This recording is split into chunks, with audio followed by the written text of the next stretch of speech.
Hi everybody, welcome back. It's Teresa with Indigo Moon Arts, and we are finishing this lovely little kitty cottage vintage bottle that we're doing. In the previous video, we put on the gilding wax on our clay embellishments. We added the flat back cabochon. We added our ribbon.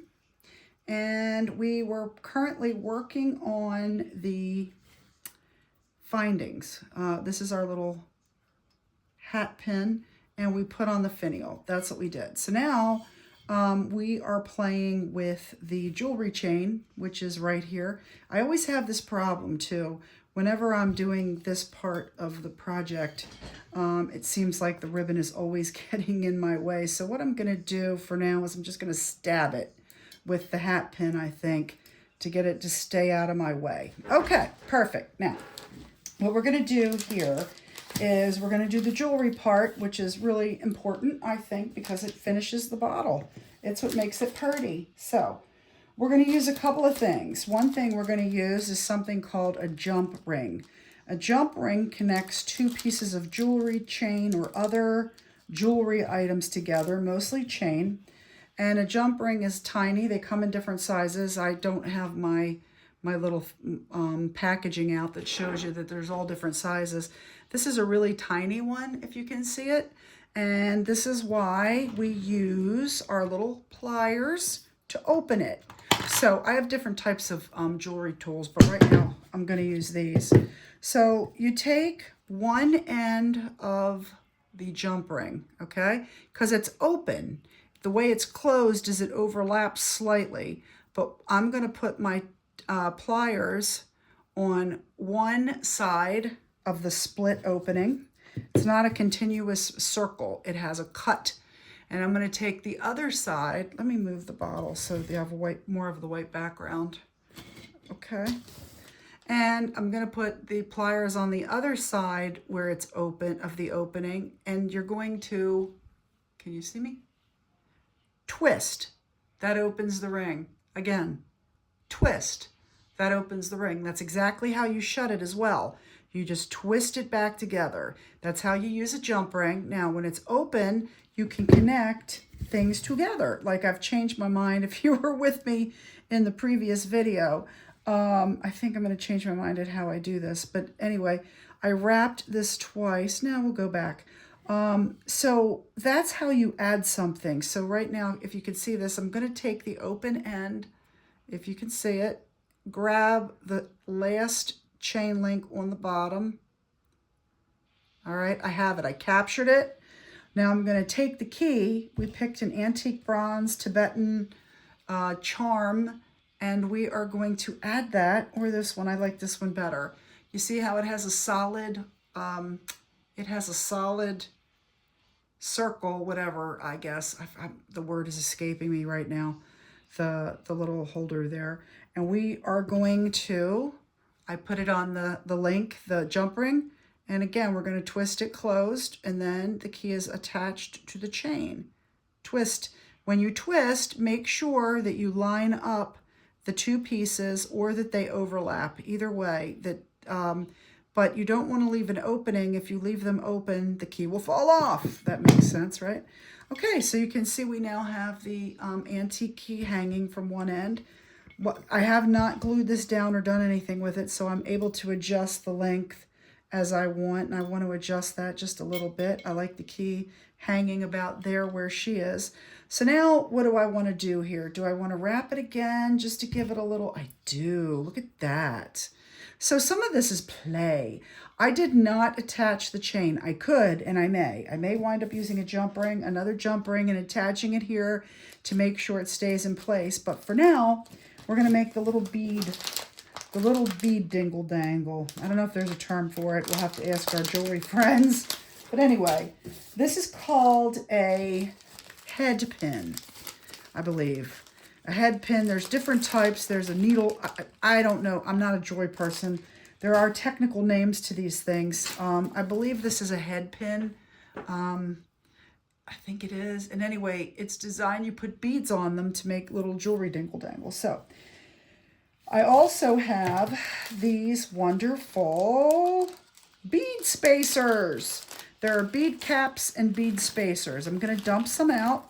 These are antique bronze bead spacers. I got mine from Amazon. You can get them from Temu. You can get them from any Hobby Lobby or Amazon Haul or regular Amazon. And when you put one of these, you can put them on the bottom. You can put them in between. See, that's too big, so let's go. These holes are a little bit bigger than the standard on your stand. Having trouble holding on to this here. Hold on. All right, there we go. You see, it just puts this cute little antique bronze, little finishing bead thing here. And then we are going to put on a bead. Now I have bead caps. I don't feel like looking for them. A bead cap, well, I should look for them maybe, but I'd have to find the ones that are in antique bronze. You really don't want to mix metals with your findings. Everything you'll notice is matchy-matchy. My finial is in the antique bronze. My jewelry chain is in the antique bronze. My key, Tibetan key charm, is in the antique bronze. My head pin, my bead spacers. You can buy this stuff in silver. You can buy it in gold. You can buy it in copper. You can buy it in rose gold. They come in lots of colors, but since you need so many little pieces, like you need the jump rings and you need the head pins and you need the chain, I tend to like antique bronze since so many of my my taste is vintage. So, but you can buy whatever you like. So then I'm going to take another one of these bead spacers because I think they're cool. And you're going to drop it on. See what we did there? Can you see that? Kind of cool. I'm going to get better lighting, I promise. Sorry, just bear with me for now. And I'm going to add one more bead to throw this into perfection here. There it is. And by doing this, now I have this cute, isn't that cute? And we're going to put this on our bottle. It's going to hang, and we have kind of like a grayish purple and an iridescent, like almost translucent pink. They match our bottle very well. You see, that's why I picked those. When I was looking at the beads, look at these. I didn't cut them. I used other beads, but these two beads are perfect. And trust me, if I had time, money, whatever, I would drape this thing.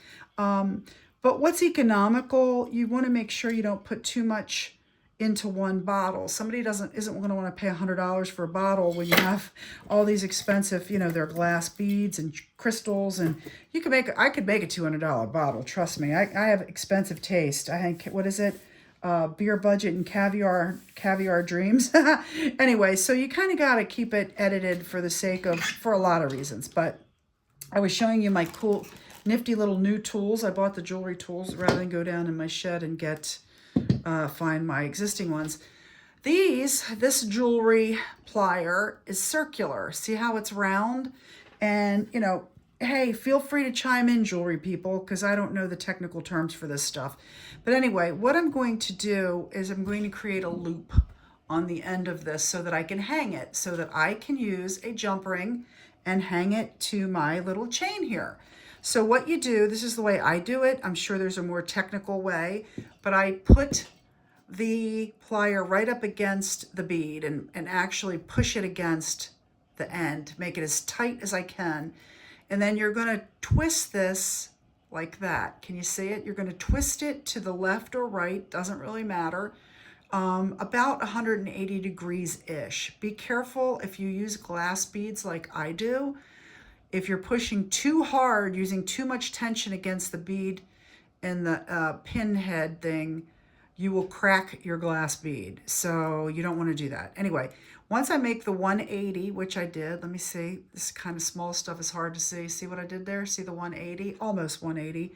If I go too far the other way, I could end up cracking that bead, and I don't want to do that, but I'll go a little bit farther.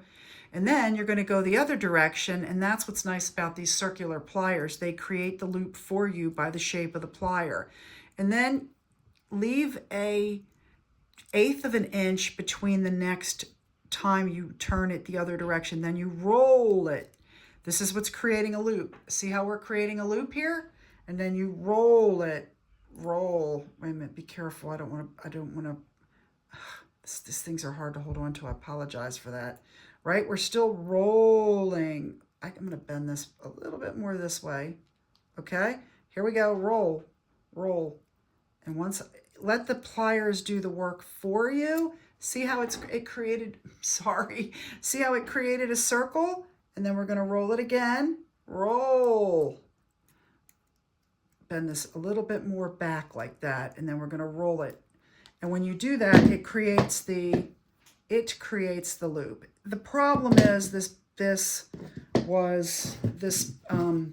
head pin was crooked, so I need to straighten it out. Now we're straight.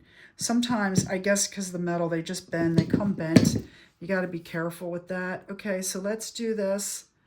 This is actually a very heavier gauge. All right, you see how I made that? Can you see that? Try to put it against the white.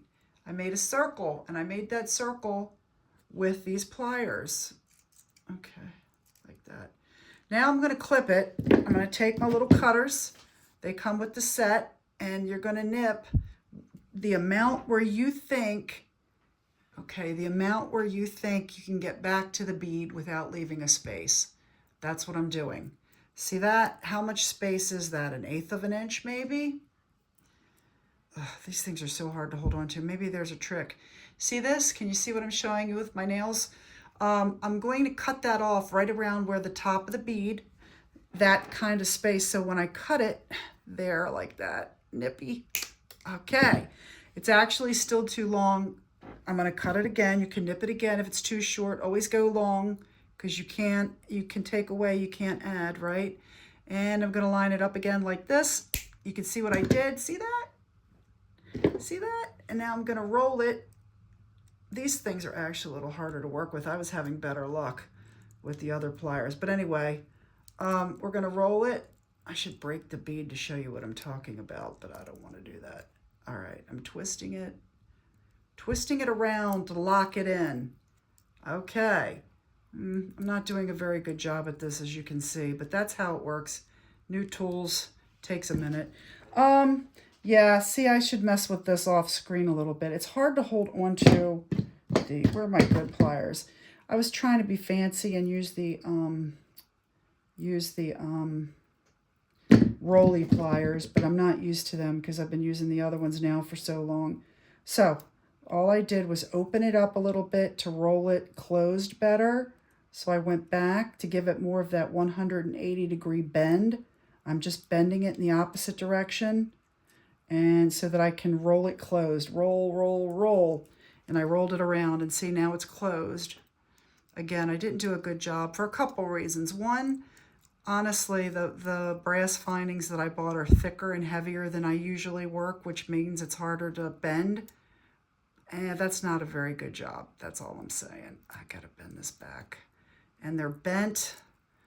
Ugh. But this is the real world, so bear with me because these are the kind of problems you're gonna have, actually.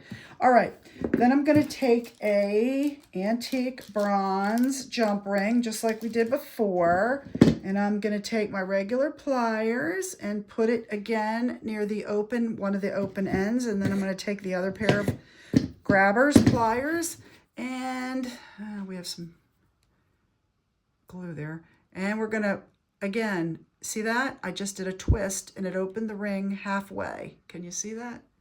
Sorry for the bad lighting. I'll get better lighting. See what we did? We opened it.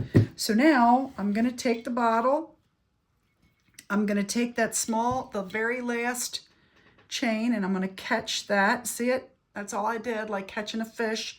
I caught that last link on my jewelry chain with the open jump ring.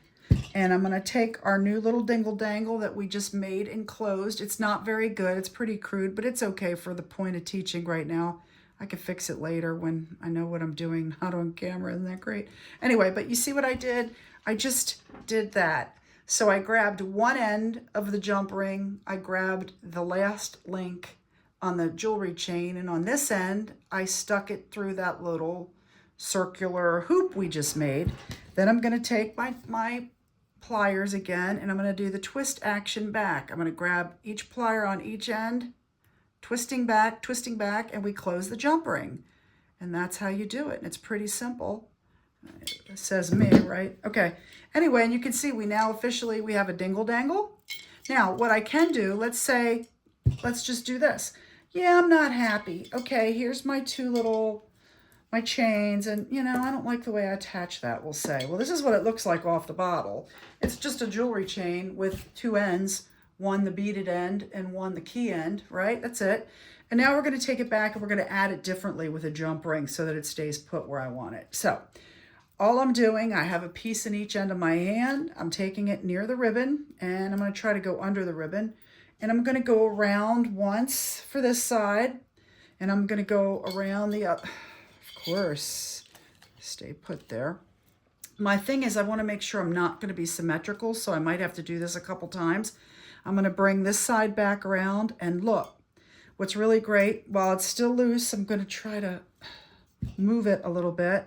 But what I can do, I kind of like, this ribbon will definitely get in your way. You could add it after, but okay, so I just there held it with the pin.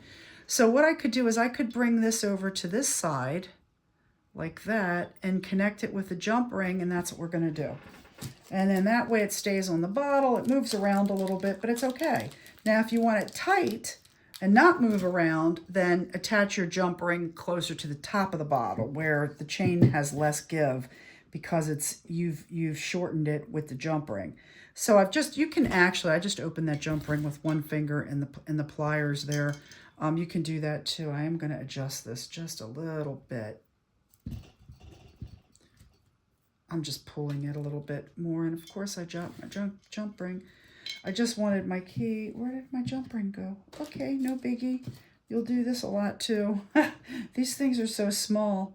All right, so I'm going to open another jump ring. I'm just using my finger. I twisted it open the way we did. And I'm going to bring this back another rotation. Okay, now what I'm doing is I'm going to connect two pieces of chain with one jump ring. I prefer them, like, again, you don't want them symmetrical. I am not happy with where these land, so I'm going to unravel it again. And we're going to take off, we're going to move this slightly. There we go. Let's try that. Let's see if I like the placement there. Nope, too much. This is where we end up playing a little bit. I need more of that. I would like this there. Let's try that. Okay. Now we're going to rotate it twice. Once. We'll get it. We're just doing what we're doing because, yeah, okay, I like that. That's what I mean by not being symmetrical. Make sure that whatever's hanging off isn't hanging in the same spot. They should be at different levels. Now I'm going to find this jump ring up here. I'm grabbing an end of the chain up near the neck of the bottle. This gets a little tricky because, it just does, because we need a little bit more room to, and I'm going to find one close. I'm grabbing any other one on the other side with the key. I got it. Okay. So now my jump ring has both chains and we're going to close it. We're going to do our twist method and we're going to close that jump ring. Close, and now we have a complete unit. And that's what we did. So we added the jump ring. See it? It is attaching the two chains there like that. And now they stay on the bottle. It's up near the neck, so it doesn't move around a lot. And now we have them, and see, it's lovely when it's at two different heights. It's like steps instead of hanging at the same spot. Now, let's finish our ribbon. So I moved that out of the way with the hat pin. They serve multiple purposes. And I can do a number of things here. So what do I think will look the best? If I don't think I want a bow because I have this lovely fleur-de-lis. I don't want to take away from that. So I think I'm just going to tack the ribbon in various places on the bottle. I'm going to heat up my hot glue gun. These bottles are decorative. They're not designed to be handled a lot, so you should be good. I use the Gorilla hot glue sticks. Now, here's two things I wanted to show you while we're waiting for the heat gun to heat up here. One is what you can do with the hat pin. Hat pins are fun. I haven't seen anybody using hat pins but me so far, so I can't wait to see some people using hat pins. You take the hat pin, and we're going to create another beaded accoutrement at the top. I just put on one of those antique bronze bead spacers, and I'm going to go get me a bead. When you're doing the hat pin, you want to go from small to large because you're actually doing it in reverse. The hat pin so goes down. So that you see I added this beautiful pink crystal after the bead spacer. I'm going to add another bead spacer just because I like the look of it. Okay, see what we're doing there? We're making this cool, and I might like it, I might not like it, don't know. And then we're going to add another bead. I don't have the right size here, so let's try this bead just because. All right, oh, and of course I dropped it, of course. All right, so that's what we have. See how it kind of it steps, it goes from smaller to larger, and then all you have to do with the hat pin is sharp, it's a pin. So be careful and go in a side, I'm going through the ribbon, and see what I did there? You can angle it any way you like. Sometimes I like it a little more angled, I guess. I'm going through the ribbon and I'm sticking it in multiple places so that it'll stay where I put it. And obviously I'm trying to go in the bottle, which doesn't work very well. I had it. Anyway, so, you know, if I wanted to tack if I wanted to hide that and leave it there, I can tack this. I'm going to show you one cute little thing I do, okay? Something I do I don't think anybody else has done that I've seen yet. I'm going to tack a little tiny bit. My glue gun is on. All I'm doing is putting a drop of hot glue on my ribbon to tack it so that it stays put. Watch right here on the end. And then I'm going to show you what I'm going to do to age the ribbon. And that's it. That's all I did. I just try not to touch the glue because sticky fingers make for icky looking mess. So I'm going to do it here too. I'm going to tap that. I'm just tapping it. Keeps the ribbon where I want. Okay. Get off your little glue boogers. I don't know what you call them. And then we're going to put it, let's see what I want here. That's kind of pretty. It helps if you give it a little bit, you know, make it like, make some lumpies. You know what I mean? Like this. Don't lay it flat. Give it some space to make it lumpy like that. That's why I just told you guys not to touch that, and then I did it, right? Do as I say, not as I do. Okay, so, the last thing I want to do is, I don't know if I can show you here. Okay, I have a candle wick lighter, but I don't have it. So I'm going to do this. I'm going to tell you not to do it, but you can't, I mean, you know, we're playing with fire here. Exercise caution, fire burns. It's hot. Be careful. If you don't know how to use a lighter, don't use it. And full disclaimer, I'm not telling you to do this. I'm showing you what I do. I usually use a candle wick lighter. It doesn't really have a flame. It has that, so I'm encouraging you not to do this. I'm showing you what I do. I burn the ribbon, and when I'm setting it on fire. So, you know, exercise caution if you try to do this. I'm telling you, don't do it. Wait till the next video when I show you how to do it with a wick burner. But this is what I do. It burns the edges, and I like the way that looks. But you could set your house on fire. So be careful, really. See, it just burns the edges. It gives it a tiny little bit of browning. But it will catch on fire. And it will, you got to be right there. You got to blow it right out. You know, that's what I do, okay? You see how that edge has now got that little bit of, it adds age. Let's see. See how it burns it just gives it a little bit of aging. Up to you. Again, I'm saying, cautioning you, danger, Will Robinson, okay? Danger, danger, this is fire. You know, it's unpredictable. It does a lot of things, so you did not hear this from me. You do, right. Anyway, and there's our bottle, okay? Now, if you like, you can add a little bit more of gilding wax at the bottom. Yep, there's different color gilding waxes. I'm buying the pinks and all the other colors. Let me get this one more time. So tell me what you think in the comments. Again, I'm not encouraging the fire. Please, please, please, if you must, exercise caution. You will burn yourself. The lighters get hot. Fire can take off. It's very unsafe. This is what not to do, okay? What not to do. Making sure I say that up front. And there we go. And that's it. She's basically done. So I hope you like her. I'll take other pictures of her later. Thanks for sticking with me. I can make these things very long. We just did 2 25-minute videos on findings, but people were asking, and I love to share. So have a great rest of your day. Thanks.